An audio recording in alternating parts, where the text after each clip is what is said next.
السلام علیکم دوستو، کیسے ہیں آپ سب؟ میں زمینہ فیاض ایک بار پھر آپ کے ساتھ تو میں شروع کر رہی ہوں عشقم پارٹ 25۔ بس 2 منٹ بیٹھو، میں بھی پانی لے کر آیا۔ اپنا سیل فون اس کے پاس رکھ کر وہ اس کے فون کی لائٹ جلاتا تیزی سے نیچے اترنے لگا۔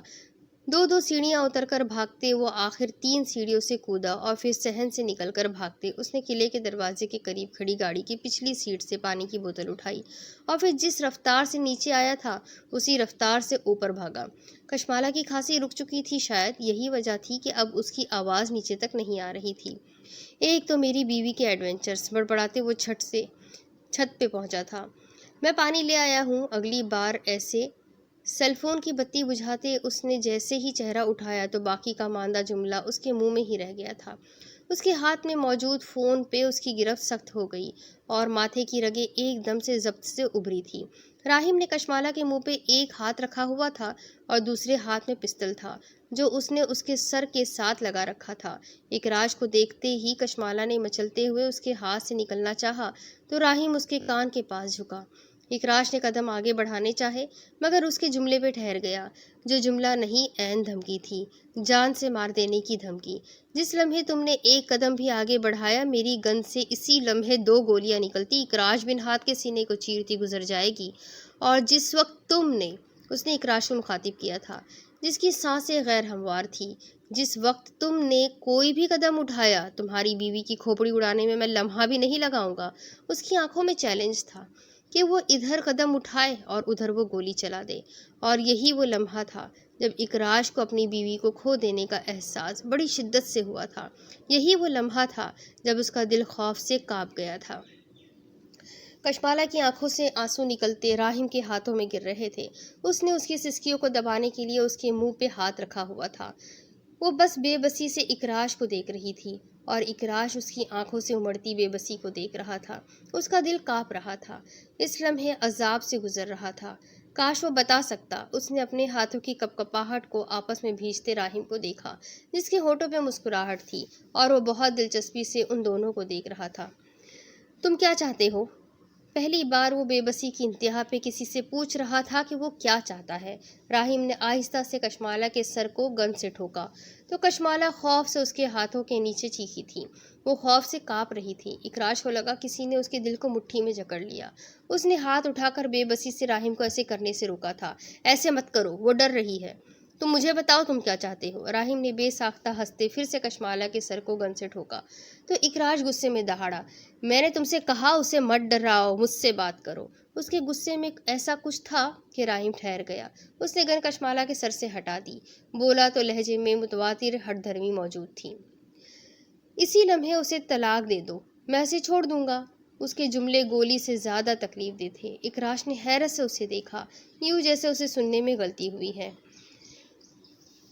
اس کے الفاظ اس کو کسی گولی سے کہیں زیادہ تکلیف دے رہے تھے۔ اس نے قہر آلود نظروں سے کشمالہ کے پیچھے کھڑے راہیم مختار عاصم کو دیکھا۔ اس کی سیاہ آنکھیں ایک دم سے سفید پڑنے لگی تھی۔ وہ اس وقت غصے کی انتہا کو چھو رہا تھا۔ ہاتھ میں پکڑی پانی کی بوتل کو ضبط کرتے اس نے بھیچا تو کشمالہ نے روتے ہوئے اسے دیکھا۔ وہ اس وقت کچھ بھی کر سکتا تھا اپنی بیوی کو بچانے کے لیے، کچھ بھی۔ اگر تمہیں کشمالہ کی زندگی پیاری ہے تو جیسا میں کہتا ہوں ویسا کرو۔ راہیم کے چہرے پہ خباثت تھی۔ کشمالہ نے روتے ہوئے سر نفی میں ہلایا تو راہیم نے واپس پستل اس کے سر پہ رکھ لیا۔ اکراج نے آنکھیں بند کرتے بند ہوتے دماغ کو جھٹکا دیا، پھر سامنے کھڑے راہیم کو دیکھا۔ یہ سب کر کے تمہیں کیا ملے گا؟ وہ لاچار ہونے والوں میں سے کب تھا۔ وہ ڈٹ جاتا تھا، کبھی کسی کے سامنے نہیں جھکتا۔ آج وہ جھک رہا تھا، بات چیت پر آمادہ تھا، مگر آج اس کے سامنے کھڑا شخص کسی بات کے موڈ میں نہیں تھا۔ وہ جو لینے آیا تھا اسے وہی لے کر جانا تھا۔ کشمالہ مسکرا کر ڈھٹائی سے کہا تو کشمالہ نے روتے ہوئے پوری قوت سے اسے پیچھے ڈھکیلنا چاہا تھا، مگر اس کی گرفت کہیں زیادہ مضبوط تھی۔ اس نے اس کو اب کی بار گردن سے پکڑ کر جھٹکا دیا تو کشمالہ خوف سے چیخ پڑی۔ اور یہی وہ لمحہ تھا جب اکراج بن ہاتھ کے ضبط کی انتہا ختم ہو گئی تھی۔ اس نے ہاتھ میں پکڑی بوتل کسی بیس بال کے پلیئر کی طرح پوری قوت سے راہیم کے سر پہ ماری تھی۔ وہ درد سے بلبلاتا چیخ کر پیچھے ہوا تو کشمالہ اسے دور ڈھکیلتی اکراش کی طرف بھاگی۔ راہیم نے غصے میں ہاتھ کھولتے ماتھا سہلاتے اور ان دونوں کو دیکھا اور پھر جھک کر کچھ فاصلے پہ پڑی پسٹل اچک لینی چاہی۔ اکراش نے اسی لمحے اس کی پشت پہ کک ماری تھی۔ وہ پشت کے بل گرا تو اکراش نے اس کی کمر پہ ٹانگ رکھ دی۔ میں چاہوں تو ابھی تمہاری گردن توڑ کر تمہیں دریائے سندھ میں بہا دوں۔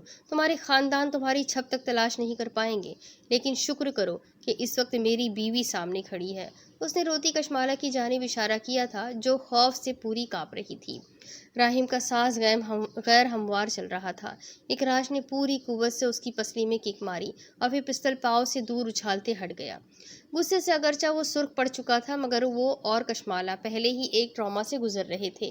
وہ نہیں چاہتا تھا کہ کسی کا قتل کر کے خواہ اپنی اور اپنے سے جڑی زندگیوں کو مزید تباہ کر لے۔ اس نے روتی کشمالہ کو دکھ بھری نظروں سے دیکھتے اس کی طرف بڑھنا چاہا تھا جب زمین سے اٹھتے راہیم نے کچھ فاصلے پہ پڑے پتھر کو پوری قوت سے اس کے سر میں مارا۔ ایک لمحے کے لیے اسے لگا زمین گھوم گئی ہو۔ کشمالہ خوف سے چیختی اس کی طرف بڑھی تھی۔ اکراش نے ہاتھ اٹھا کر اسے اپنی طرف آنے سے روکا اور پھر مٹھیاں بھیجتا راہیم کی طرف گھوما۔ وہ اکراش کو اپنی طرف آتا دیکھ کر فوراً اپنی جگہ سے اٹھ کھڑا ہوا تھا۔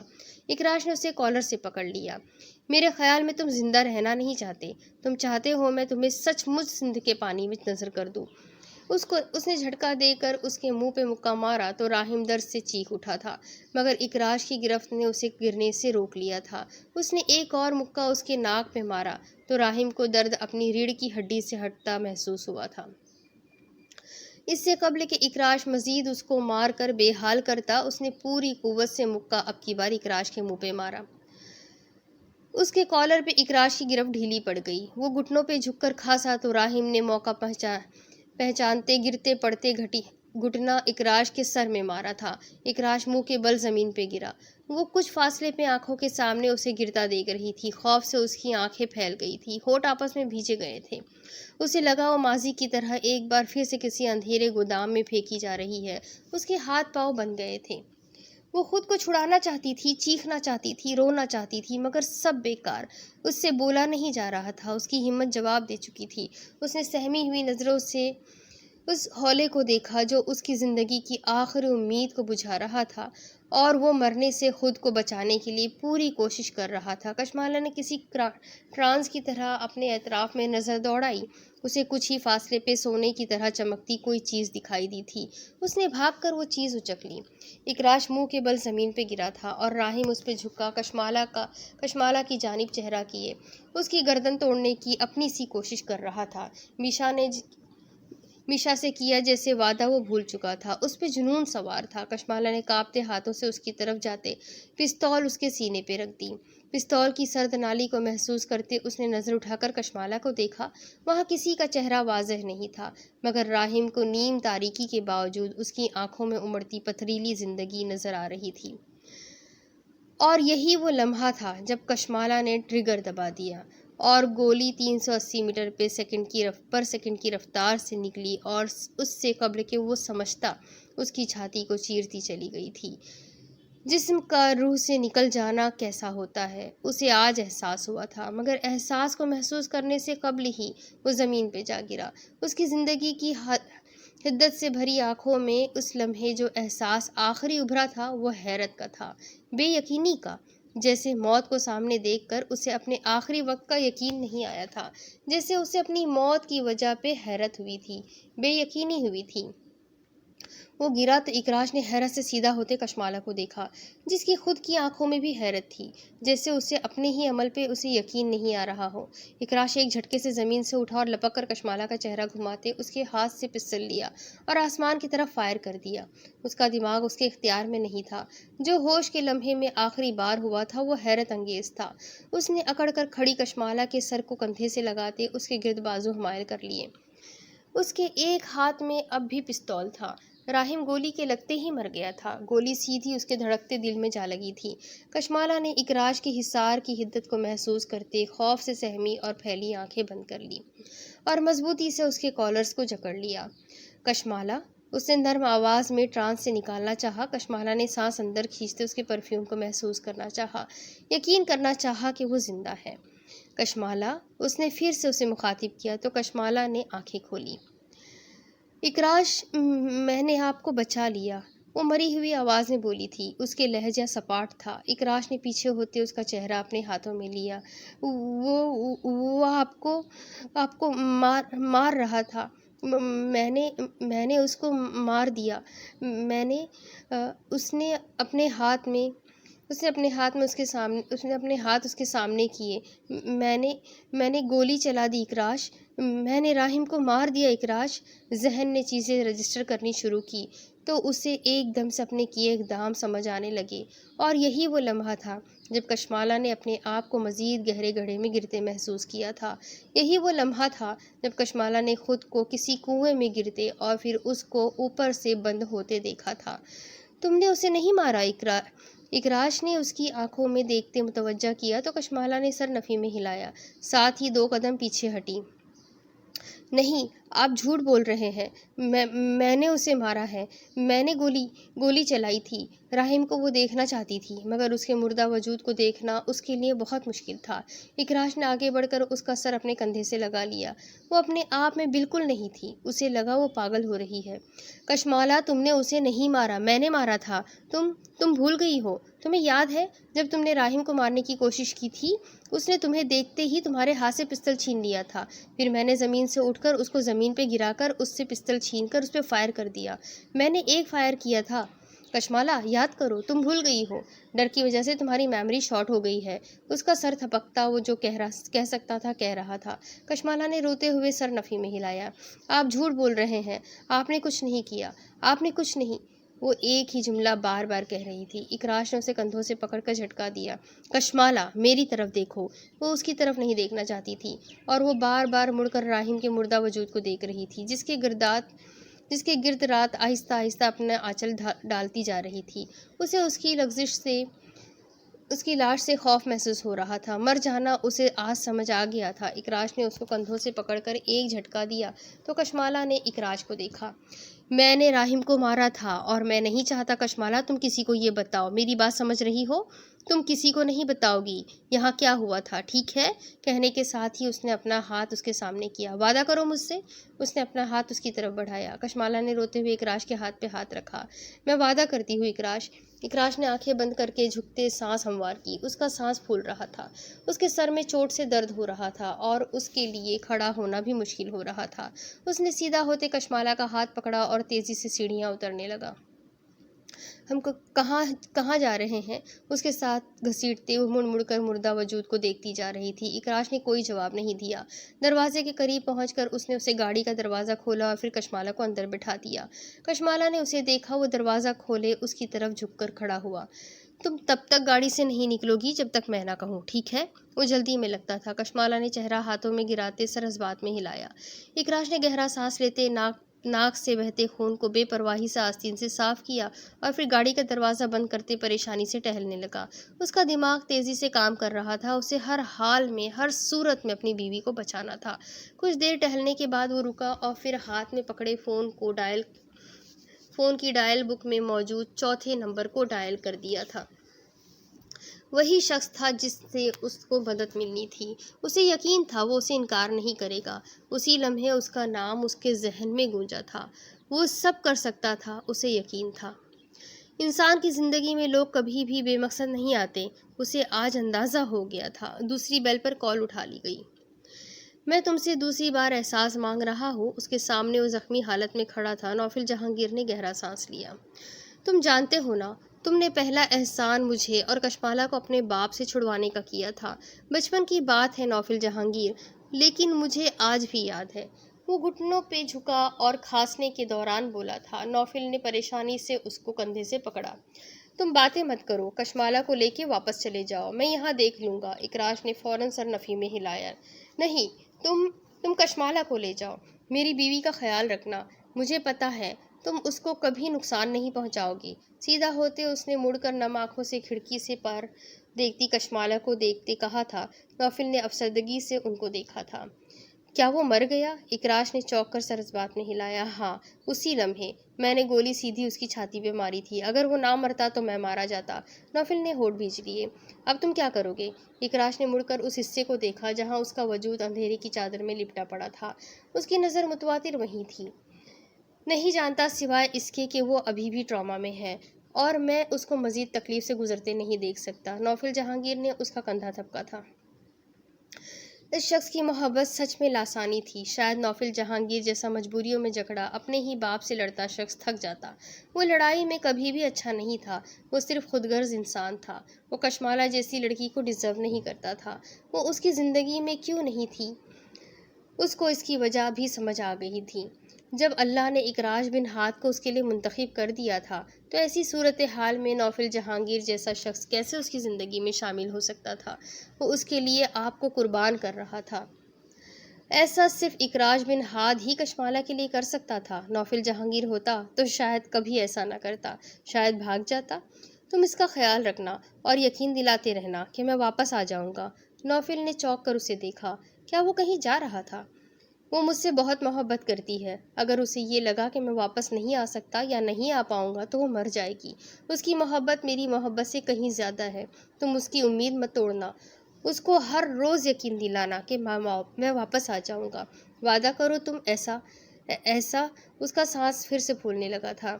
اس سے بولا نہ گیا۔ نوفل نے اس کی پشت سہلاتے کہا، میں وعدہ کرتا ہوں کہ میں تمہاری امانت کا پورا خیال رکھوں گا، ویسے ہی جیسے کوئی بھی ایماندار رکھتا ہے۔ اکراش بے بسی سے ہنس دیا۔ کبھی مجھے جس پہ شک تھا آج میں اسی کے پاس امانت بھیج رہا ہوں۔ زندگی کتنی دلچسپ چیز ہے۔ اس سے مل لو۔ آخری امید وہی ہوگی جو تم اسے دے جاؤ گے۔ وہ تمہارے علاوہ کسی کی بات نہیں مانے گی۔ اکراش نے سیدھا ہوتے مڑ کر کشمالہ کو دیکھا جس کی آنکھوں سے آنسو مسلسل بہہ رہے تھے۔ وہ بے بسی سے اس کی طرف بڑھا۔ اس کو اپنی طرف آتا دیکھ کر وہ تیزی سے دروازہ کھولتی باہر آ گئی۔ اکراش اب کیا ہوگا؟ اس کا رنگ زرد پڑ رہا تھا، یوں لگتا تھا جیسے وہ کسی بھی لمحے گر جائے گی۔ اکراش نے اس کے ہاتھوں کو اپنے ہاتھوں میں لیا اور پھر زخمی مسکراہٹ لیے اس کی آنکھوں میں جھانکا جہاں خوف تھا۔ کچھ نہیں ہوگا، سب ٹھیک ہو جائے گا۔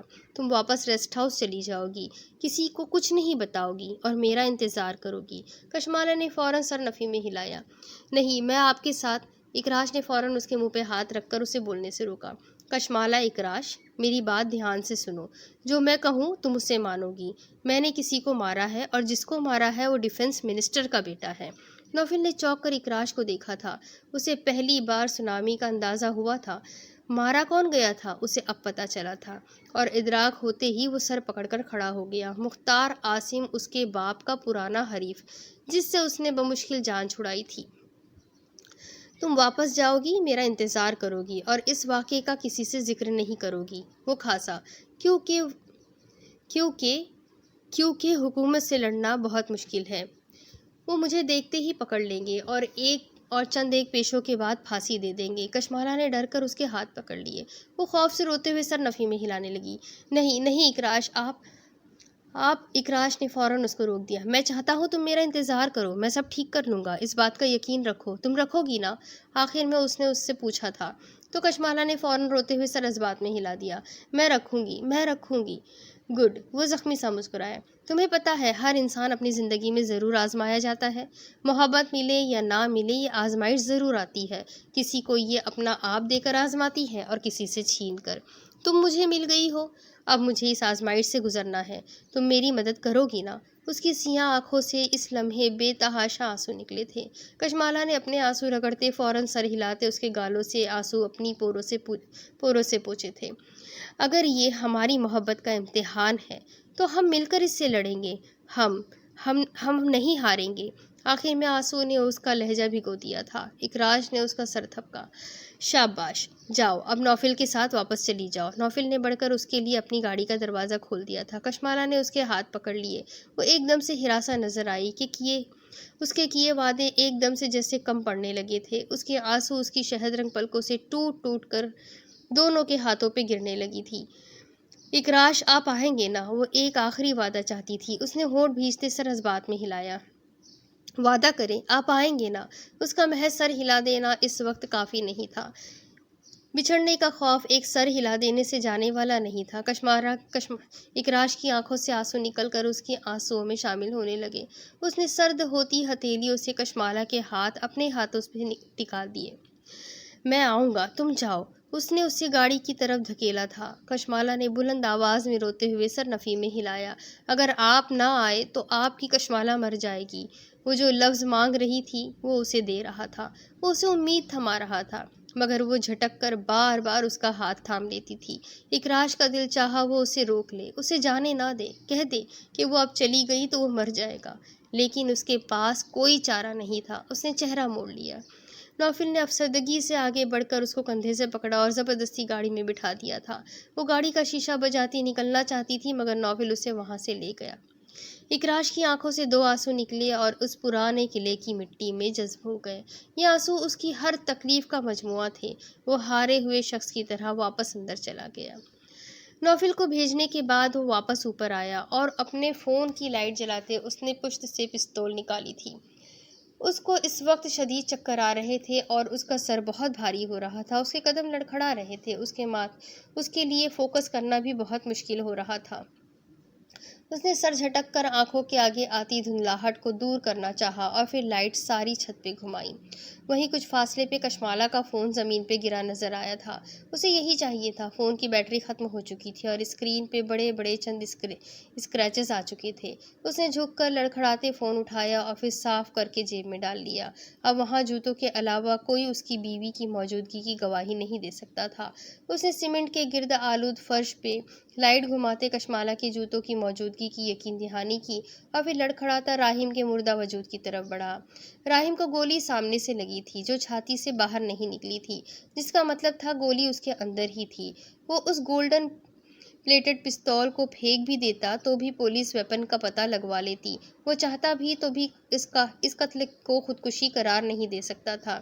یہ قیمتی پستول رکھنے والے اس ملک میں تو کیا اس پوری دنیا میں چند لوگ تھے، اور پولیس فوراً ان چند لوگوں کو ڈھونڈ لیتی ہے۔ پھر اول تو گن پاؤڈر کشمالہ کے ہاتھ پہ تھا، راہیم کے نہیں۔ ڈاکٹر دیکھتے ہی سمجھ جاتا کہ خودکشی نہیں قتل ہے۔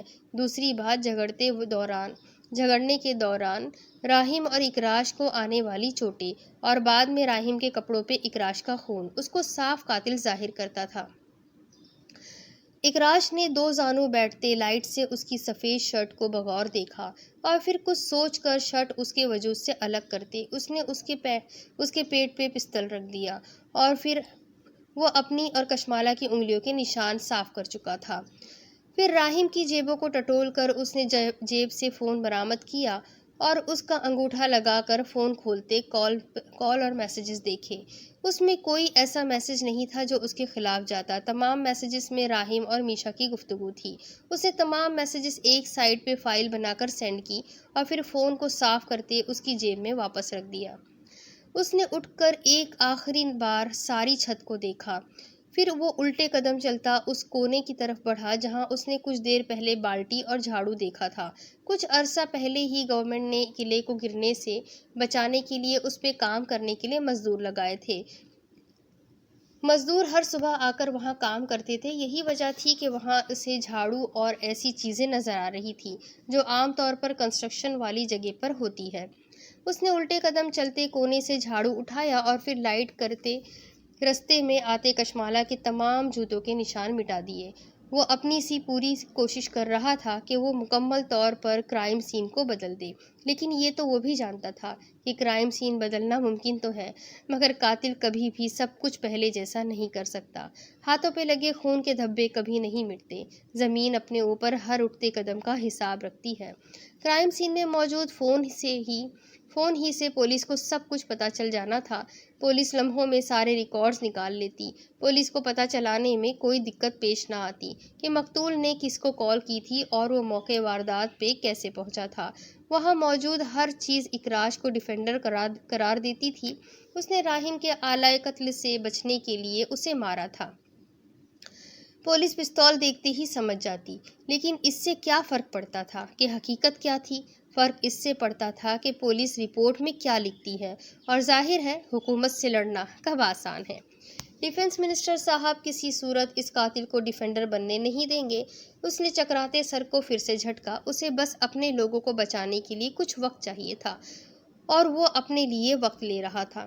وہ عدالت جانے سے نہیں گھبراتا تھا، وہ بس اپنی بیوی، اپنی ماں، اپنے باپ اور دوستوں کو اس اذیت سے بچانا چاہتا تھا جو قاتل کے گھر والوں کو سہنی پڑتی ہے۔ سفیدی پھوٹنے والی تھی، اس کی لاش متواتر قلعے کی چھت پہ بے یار و مددگار پڑی تھی، اور وہ جس نے اپنی بیوی کو اس سے بچانے کے لیے اپنی معصومیت کا داؤ پہ لگا دیا تھا، وہ وہاں سے جا چکا تھا۔ راحم مختار عاصم وہ شخص تھا جو اپنے ماں باپ کی اکلوتی اولاد تھا۔ وہ سونے کا چمچ منہ میں لے کر پیدا ہونے والا وہ انسان تھا جس کی ماں نے کبھی اس کو پھولوں کی چھڑی تک سے نہ مارا تھا۔ اگر اس وقت اس کی ماں 23 سالہ راحم کی لاش کو دیکھ لیتی تو شاید اپنے ہوش کھو دیتی۔ یہ بالکل نہ سوچتی کہ آخر کون ایسا اس کے بیٹے سے تنگ آیا تھا کہ اس کے بیٹے کو مار ہی گیا، کیونکہ بڑے کہتے ہیں کسی کو مارنا بہت مشکل ہے، کسی انسان کو مارنے والا کبھی نارمل لائف نہیں گزارتا۔ شاید اللہ نے اسی لیے ایک انسان کا مال، جان اور عزت دوسرے پہ حرام قرار دی ہے، تاکہ انسان ایسے معاشرتی مسائل سے بچے رہے، تاکہ ایک دوسرے پہ ہاتھ اٹھنے یا ایک دوسرے کے مال پہ بری نظر رکھتے یا دوسرے کی بیوی کو غلط نظر سے دیکھنے سے پہلے ڈرے کہ اللہ نے اسے ایسا کرنے سے روکا ہے۔ اور سب جانتے ہیں نا اللہ کون ہے؟ وہ جن کے اختیار میں ہم سب کی گردنیں ہیں، وہ جو ان کے احکامات نہیں مانتے اور وہ سب کرتے ہیں جو کرنے سے روکا گیا ہے، تو ان کے لیے ان کے کیے کے انجام تیار ہے، اور وہ محض جہنم کی صورت نہیں ہے، وہ دنیا میں ہی بہت ساری صورتوں میں آ جاتے ہیں۔ کسی کو لا علاج بیماریاں آن گھیرتی ہے اور وہ ترحم کی حالت میں مرتا ہے، اور کوئی اس حال کو پہنچ جاتا ہے کہ اپنا ہوش تک کھو دیتا ہے، اور کسی پہ اس کا کیا ہی الٹ جاتا ہے، جیسے راحم کے ساتھ ہوا۔ جو ان کو مارنے کے لیے آیا تھا اسی سے خود مارا گیا۔ یہ اس کا انجام تھا۔ اس کا مردہ وجود اب مٹی پہ بے یار و مددگار پڑا تھا، اور کیڑے مکوڑے آہستہ آہستہ آتے اس کے مردہ وجود کو نوچتے کھسوٹتے جا رہے تھے۔ اس کا وجود جانے کب تک یوں ہی وہاں پڑا رہتا، جب کوئی آہستہ سے چلتا اس تک آیا اور فون کی لائٹ جلا کر اس کے چہرے پہ ڈالی۔ چھوٹے چھوٹے کیڑے اس کے منہ میں جا رہے تھے۔ اس نے گہرا سانس لے کے برہنہ پیٹ پہ پڑا اس کا فون اٹھایا اور پھر اس کا انگوٹھا لگا کر فون کھولا۔ فون کھولتے ہی اس کا شک دور ہو گیا۔ وہ دیکھتے ہی اس شخص کو سمجھ گیا تھا کہ کون ہے۔ بس شک تھا جو اس کے فون کرنے اور یہ بری خبر سنانے سے روک رہا تھا، لیکن اب کوئی شک باقی نہیں رہا تھا۔ وہ اسی کا بیٹا تھا جس کے کام کے لیے وہ یہاں آیا تھا۔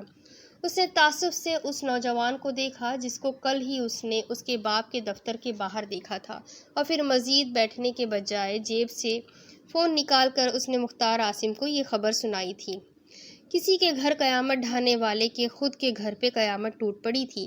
جب اللہ کہتے ہیں جو جیسا بوئے گا اس کا پھل ویسا ہی ملے گا، تو کون ہے جو اللہ کو ان کے کیے وعدے کو پورا کرنے سے روک سکے؟ لیکن یہ ہم کمزور کم عقل انسان ہیں جو ایک دوسرے کے لیے قبریں کھودتے اپنی بھول جاتے ہیں۔ اب اس کے آگے کی سٹوری میں آپ کو اگلی قسط میں سناتی ہوں کہ آگے کیا ہوگا۔ یہ جاننے کے لیے میرے ساتھ بنے رہیں، اگلی قسط میں پھر ملیں گے، تب تک کے لیے اللہ حافظ۔